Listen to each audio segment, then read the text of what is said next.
All right, so today we're diving into a really fascinating idea. What if we totally changed how we judge our leaders? I mean, what if we stopped caring so much about personality and focused only on the results? It's a shift from what the source material calls faceism to dataism. Let's unpack what that actually means. Okay, so let me just start by asking you this.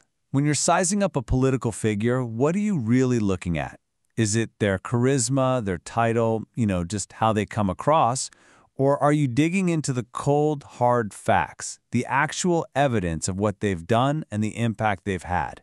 It's a tough question, and it really gets to the heart of our own biases. Because let's be real for a second. So often, politics just feels like one giant personality contest, doesn't it? It's like we're being asked to pick a side based on who we like, not necessarily on what they're actually going to accomplish. Just think about it. Cable news, social media, it's all just flooded with debates about a leader's character, their speaking style, even the look on their face. And our judgment gets totally guided by these gut feelings. It kind of makes politics feel less like a system we're a part of and more like a spectator sport we're just watching from the sidelines. Well, this whole phenomenon actually has a name, and putting a label on it is the first step to really understanding it. The source material for this explainer calls this old way of thinking faceism. The term itself comes from the Japanese ganmenshugi. Now, ganmen means face, but it's so much more than just a person's physical looks. It's their title, their public image, their entire persona, the whole package.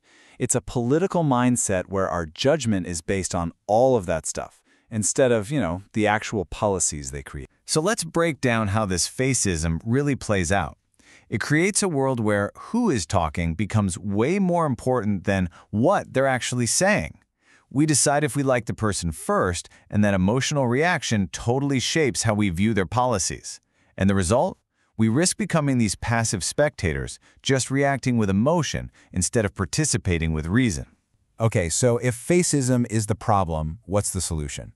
The source material offers a pretty powerful alternative, a completely new way of thinking it calls dataism. This is data gata shugi in Japanese, and it's actually a pretty clever play on words.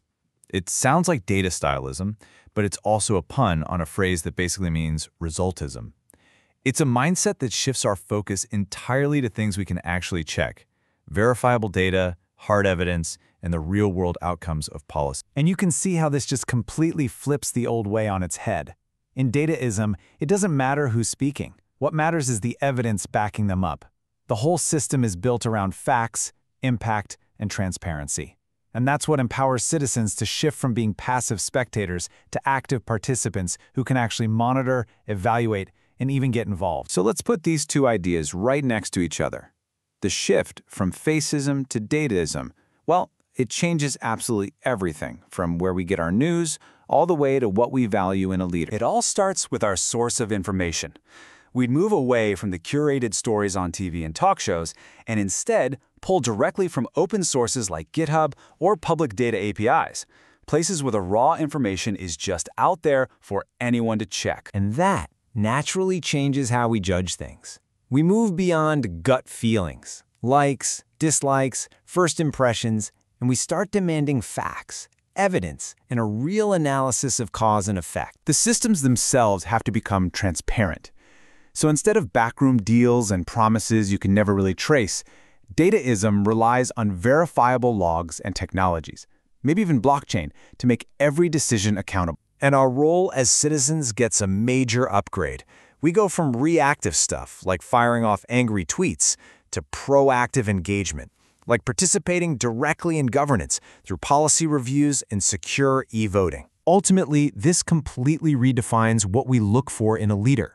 The focus shifts from a charismatic speaker to an expert consensus builder. I mean, in a true dataism model, a leader could even be anonymous, because what matters isn't their stage presence, it's the quality and evidence behind their work. So, what does this all add up to? Well, it's more than just a theory. It's really a manifesto for a new kind of civic engagement. It boils down to a set of core principles, starting with this one: judge by fact, not by face. We have to demand a move from popularity to transparency, from just an impression to hard verification. In short, a shift from gone man to governance. Now, it's easy to hear data and think of a cold, inhuman world, but that completely misses the point. This isn't about removing humanity. It's about building a fairer world by using technology to check our own very human and very real biases. This all leads to a really powerful conclusion from the source material. The era of simply voting for popular people is over. What's needed now is verifiable, evidence-based decision-making. And that leaves us with one last, really important question. A shift to dataism isn't just about what our leaders do, it's about what we, the citizens, choose to demand. So if data can really reveal the truth, what truth will you demand it shows?